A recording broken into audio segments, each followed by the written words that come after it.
So you know what?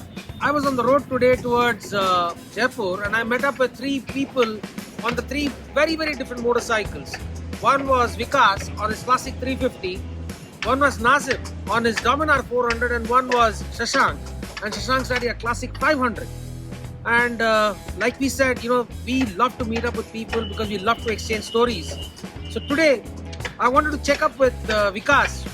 Vikas, why exactly did you choose the classic 350? You know, it's been the tourer of choice for the last 12 years. Absolutely right, absolutely right. See, the main thing was initially it was the looks only, because I have been experienced with this 350cc engine before also. That I have a standard 350. Okay. I rode my best of the rides on that. Actually, I did Bhutan, I did Such Pass on my standard 350. But after some time, I felt that the look was so common actually. It was like an old bullet. So when I saw classic first time, I was like mesmerized with the looks actually initially, and the engine power was there. So I was damn sure that this bike is going to be rock on the roads, Yeah, and that's the only thing. The engine is anyway the same Yeah, between that's the Bullet why. and the But classic the, 350. so the looks were actually killer at that time. So Yes. In fact, you know, very, very classic looks, very, very... by the way, did you know the Model D, basically from Royal Enfield, is what inspired the classic 350? yes, I've heard that. So the entire look, the entire Springer seat, everything is Yes, been absolutely inspired right. from there. Absolutely right. Absolutely So, right. when you rode the classic 350, do you find the vehicle to be better than any other contemporary motorcycle that you could have ridden for a tour? Yes, you can say that, because I found it an all-rounder bike actually. The kind of sitting posture it's having, the kind of handling it's having, the kind of tire broadness it's having. I found it an all-rounder bike. So Okay. you can ride it in a city, you can ride it on a highway, you can take it to mountains, wherever you want, even take this bike. That's why the main thing is this, that I like it as an all-rounder bike. You've been riding this bike, particular bike, for the last how many years? 4 years, 4 years. 4 साल से आप चला 4 रहे साल से चला रहा हूँ. हो. But tell me something. You rode the Bullet for how many years? 6 years. So in another 2 years, you're going to be most probably looking for a change. Right now, I can not say exactly, because I'm really happy with the bike, the performance of my bike. I'm not damn sure actually that I probably I can change, and maybe I am not. So normally, how many kilometers have you toured on your motorcycle ride? Somewhere about 60,000 kilometers. 60,000 kilometers in 4 4 years. years. Very nice, man. Now, honestly speaking, if I gave you a blank check today and I told you, dude, you tour, you have to maintain the motorcycle after that yourself, but I'll give you a blank check to buy whichever motorcycle you want, which one would you choose? Probably next change would be an adventure tourer. An adventure tourer. What kind of adventure tourer? Would it be the KTM, or would it be the Himalayan, or would it be the Triumph Tiger? What would it be? See, if it would be a blank check, I'd go for a BMW GS 1200. No, please remember, I also said that the maintenance is still on you. Then probably an Himalayan. So you believe that as an adventure tourer, the Himalayan would be probably the best Yes, upgrade yes. for you from this? Absolutely, absolutely. So the stance is actually very, very different between the two motorcycles actually. The classic 350 and the Himalayan Absolutely right. have very, very different stances, and if you are going for an adventure tourer, obviously you are into touring in a big way and you like also off-roading then. Yeah. So have you been doing off-roading on the classic 350? Yes, I did Mustang Nepal. I'm telling you, man, it's the most funniest thing. People use the classic 350 for everything. They go into bloody trails, they go into the tarmac, they go anywhere. That's and why I everywhere. told you, na, that I called it an all-rounder bike. That's why Very versatile. What about you, Nazim? You've been on the Dominar 400 for how many years now? Basically, this is my second Dominar. This is your second Dominar. Last year, my Dominar was stolen, and I bought again. क्योंकि Dominar जो मेरे को एक look के साथ एक power देती है, वो मुझे सबसे ज़्यादा पसंद है. और बजाज से मैं लास्ट अराउंड 10 years के साथ बजाज से हूँ. मैं इससे पहले Dominar थी, उससे पहले मेरे पल्सर थी, Pulsar 220. Okay, so you upgraded from the Pulsar 220 to the Dominar 400. हाँ. So what is the good thing that you find about the Dominar? The power. The power. Exactly. And the reason I am asking this question is actually very simple, you know, because I honestly feel that Dominar is one of the most underrated motorcycles today. I don't think कि कि ये underrated है, क्योंकि जिस हिसाब से गाड़ी का स्ट्रक्चर है, जो लुक है और जो इसमें पावर दी गई है, ऑल्दो जैसे मैं सिटी में भी राइड करता हूँ और हाईवे भी राइड करते हैं, तो if I am down 30 30 speed और I am on third gear and sudden मैंने accelerator bike amazing performance That's what करती I'm है. trying to tell you. It performs so well, Very and well. still people are not using the Dominar I don't 400 know. for I don't know. touring. मैंने YouTube पे जब मैंने डोमिनर ली थी तो मैंने YouTube पे काफी रिव्यू देखे थे कि इसका इंजन फट रहा है, इसका ये हो रहा है, उसका वो हो रहा है. बट टू बी ऑनेस्ट मेरे साथ ऐसा कोई इशू नहीं हुआ आज तक. इसके ना नट बोल्ट लूज हुए हैं. बहुत पीपल कंप्लेन की हाँ इसके हाई स्पीड में इसके नट बोल्ट लूज हो जाते हैं, कुछ बहुत से इशू है. बट टचवुड मेरे साथ ऐसा कुछ हुआ नहीं. I see you're carrying soft luggage on Yes, your yes. Dominar 400. Yes. How easy is it to ride with the luggage? It's very on it? easy. It's very easy. No problems at कोई all. दिक्कत नहीं है. Around 150, 140, 130 तक कोई issue नहीं होता और उससे ऊपर जाने के तो रोड भी नहीं है. Okay. The reason I was asking you, Nazim, is the Dominar 400 has got all the specs. Yeah. What's the BHP? I think it's 37 bhp. Lots of BHP under it. Huge power under its belt. Correct? Yeah. It performs brilliantly on the road. Brilliantly perform. Seriously, मैं चाहे of road पे हो या on road पे हो, highway climbing करनी हो, कुछ भी करना है कैसे भी. इनफैक्ट मैं पिलियन के साथ भी मैंने राइड करी है और मैं लास्ट में गया था पिलियन के साथ. मैं चेल गया था. मैं Chel, okay. चेल हिमाचल और कोई प्रॉब्लम नहीं हुई, कुछ नहीं हुआ. ना पिकअप के अंदर कुछ प्रॉब्लम की हाँ पिलियन है, लगेज है तो पिलियन मतलब थ्रॉटल देने में कोई इशू, कोई प्रॉब्लम नहीं हुई. अमेजिंग परफॉर्मेंस दी इसने. So why aren't we seeing more Dominars on the road?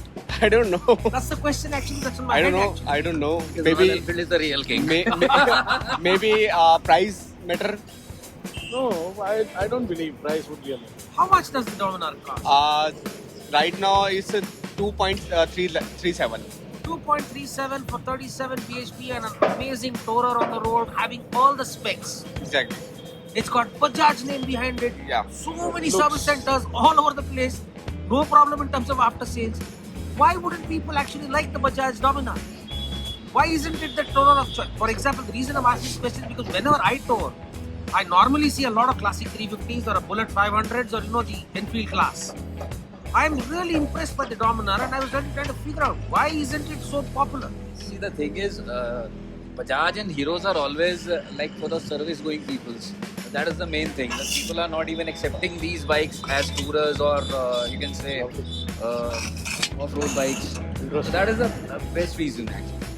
Because these companies. What I believe, Shankar, is I believe it was their advertising strategy which has hit them.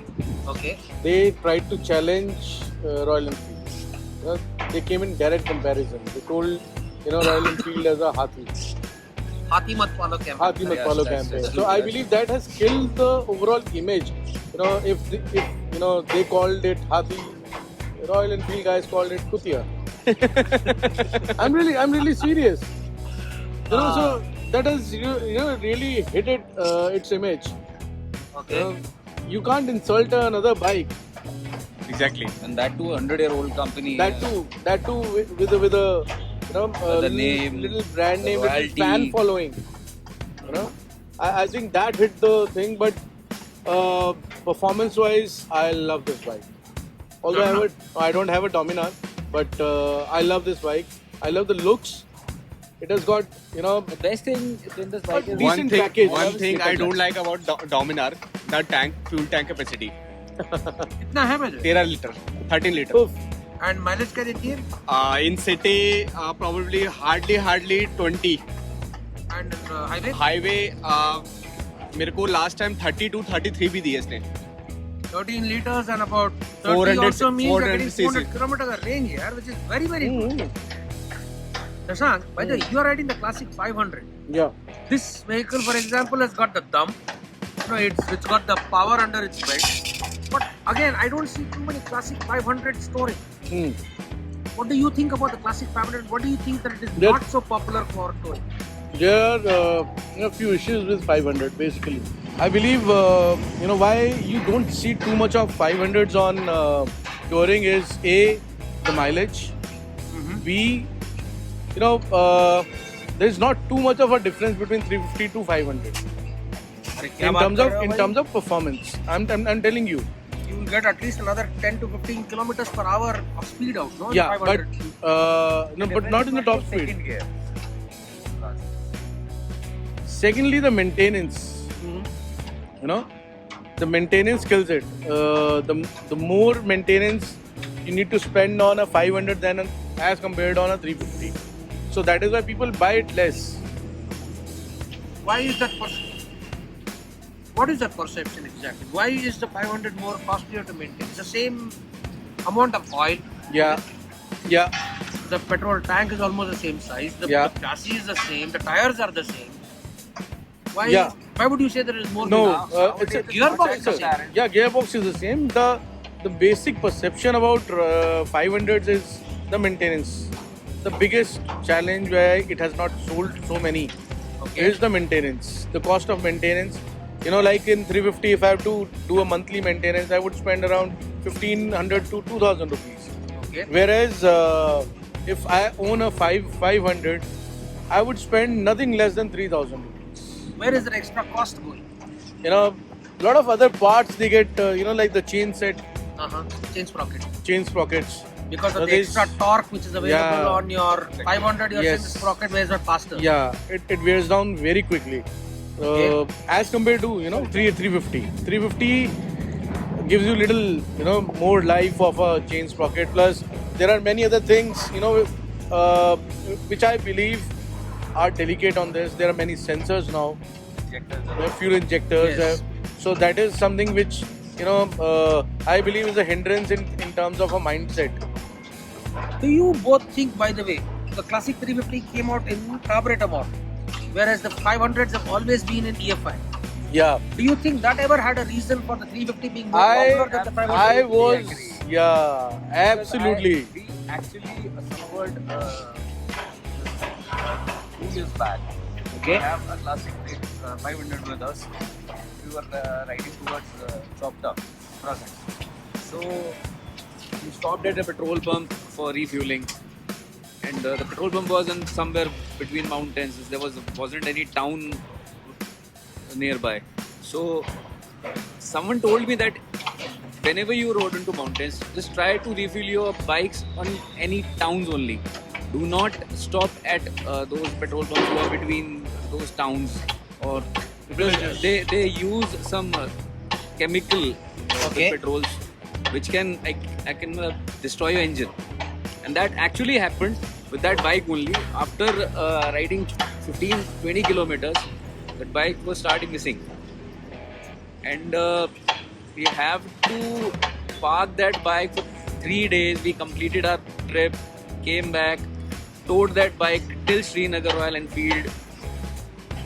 There we have got to know that the fuel injector has been destroyed. That fuel. Same as happened with me. Do you have a carburetor or do you have an EFI on your bike? It's an EFI. You have an 500 EFI. I is an EFI. love the carburetor engines. I have heard of I a love- lot of people I actually who have wanted to shifted get it. I want to get it converted also to a carburetor engine. to a carburetor engine. But why? You know, You're still not confident about I'm the EFI. still not confident about EFIs. I believe that is the drawback which is killing 500. Has killed it rather. Yeah, but with You know- BS6 norms the way they are today, there's never going to be a comeback to carburetor for Yes, the 500. Yeah, that's true. But Today's FIs are much better than the previous ones. They have done lots of homework on that. So that's why I'm saying ki when you have a new thing, initially EFI was used only in 500s only, and वो इस हद तक you can say कि मुश्किल करता था Riders के लिए ऑन माउंटेन स्पेशली, बिकॉज ऐसी 6 या 7 बाइक्स तो मैंने देखी हैं अपने राइडिंग कम्युनिटी में जिनको मैं जानता हूँ. उनके साथ ये प्रॉब्लम्स बहुत बार हुई है, एंड उनका जो सीधा एक्सपेंस आता है that is going to 15,000-20,000 rupees for that. For an EFI change. yeah. And But at least ये even the tank Bajaj also. के साथ नहीं है. Even the tank also. जब you know, Bajaj the tank is also a problem. Okay. This is my second tank. Okay. What has happened is, in the Indian mentality, ऊपर तक भरते भाई. Ah, पूरा No? पटक. full tank. And full tank. That's how I've been. I was a Electra user. Mhm. ऊपर तक भरना चाहिए. you know, the neck to neck. Yes, yes. So initially when I used to get it neck to neck, always there was some sort of a dripping every time. So I thought there was engine oil leak or something. Now that's very common with Royal Enfield. So I never bothered about it. And one day I saw the petrol dripping in a very, huge amount. So I went to the service station. I said, petrol leak हो रहा है यार, दबा के कुछ छेद हो गया है इसके. So what service guys told me that I've been overfilling the tanks since the day I bought it. Okay. I And have a habit, I don't want to stop, every 200 kilometers for a refill.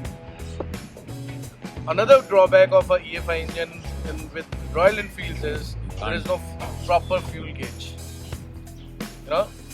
You don't know when it is reserved. just got the indicator saying that it is low on fuel. Yeah. That's it. True. You don't know how And much when of fuel you when used you're up. on the floor, you don't see the That- fuel that indicator, light, that actually. light. Exactly. You don't get into At least for you have your reserve and main Yes, tank yes, wala yes. Yeah. That's true. fuel cock. Yeah. that fuel cock helps. That only comes with a carburetor. Carburetor. So I believe yes, 500 is something which has got more power. On hills, I have seen amazing results out of this. With this Classic 500, the best part which I made me buy this was it looks definitely yes. I had a Classic 500 in Leh, Yeah. which I had gone on. Bullet 500 actually. It was the new Bullet 500 which had the EFI. Yeah. Man, the response that I got over there was Amazing so riding amazing. posture that bike is having. Yeah. Standard I, 500. In 2010 or 2011, I bought my first Electra. At that time, it was my dream bike. During my school days, I learned biking on The Electra. the old model Bullet. The Cast right side iron. gear. The right side Cast iron. Cast iron. iron engine. So where before the turn you have to make up your mind that Yes, the turn yes. is coming, I have to take a turn. Get So prepared that- for it. Yeah, get prepared for it. Neutral lever दबा के रखो. उसका handle was actually वो ऐसे वाला handle था, तो वो इतना ब्रॉड रहता था. So I was always hungry for power which Royal Enfield used to offer. Because at that time the popular bikes were Hero Honda or Passion or Yamaha for that matter 100. Very interesting. Have you heard him? He's saying पुराना वाला cast iron he moved to Electra. From Electra he's moved to Classic 500. Yeah, अगला वाला कौन सा होने वाला भाई? Interceptor. You want to go for the Interceptor? Yeah. Why? Power. I am hungry for power. So you want- I used to have Electra. I got it, converted. A lot of modifications I did in that bike. Out of 350, I was taking a performance of 400cc. Nasim, Dominar से Dominar. हाँ. अब Dominar से कहाँ? If you're giving me blank check, हाँ, I will definitely buy Tiger. Tiger maintain कर लोगे? But that means I okay, love- so you are again also in the adventure tourer category. Yes. So let's say maybe not blank check, but अगर आपको कुछ खरीदना पड़े, you want to pick it up and you want to use it, which one do you think is a worthy successor to the Dominar 400? Next to Dominar, I am planning to buy BMW 650. The BMW 650 next one, okay. क्योंकि वो budget में भी आ जाएगा, इतना नहीं जाएगा और Plus 650cc है तो it is हाँ. easier, you can use it in town also. exactly. Which is, With by the way, 650cc is more than enough यार, कहीं भी चलाने के लिए बहुत ज़्यादा है. 650cc बहुत ज़्यादा Absolutely. enough है. When you what I happens have- is, Ari is at a sweet spot with that I actually. have 400cc What और happens is- literally इसके अंदर 6 गियर है और मैंने अभी तक छठा गियर नहीं लगाया. मैं 5वें गियर तक संतुष्ट हूँ. Nazim, what happens is when you get into the power game, you always strive to have more. More. Exactly. It's always the more. Exactly. Very interesting, guys. Nice meeting up with you. So you're on to Pushkar now. Yes. Yeah. चलो यार, very nice talking to you guys. चलो कुछ खाना खाते हैं. We'll finish up the bhurji and thing. Yeah, lovely. Bread or something. Yeah. Pav. Thanks for talking to me, guys. Had good fun having this chat. Thanks, man. So guys, we were talking to three of the most quintessential tourers today, and we were talking about the Dominar 400, the Classic 350, and the Classic 500. and we were talking to these people about why they use these motorcycles and what their next motorcycles would be when they want to upgrade from here. If you like the kind of stories that we've been bringing out for you, please press the like button, click share and subscribe to Happiness Per KM, and press the bell icon to be notified of all videos from us. And if you really like other stories like this, join the community Happiness Per KM. The link is given below in the description. Happy tripping, guys.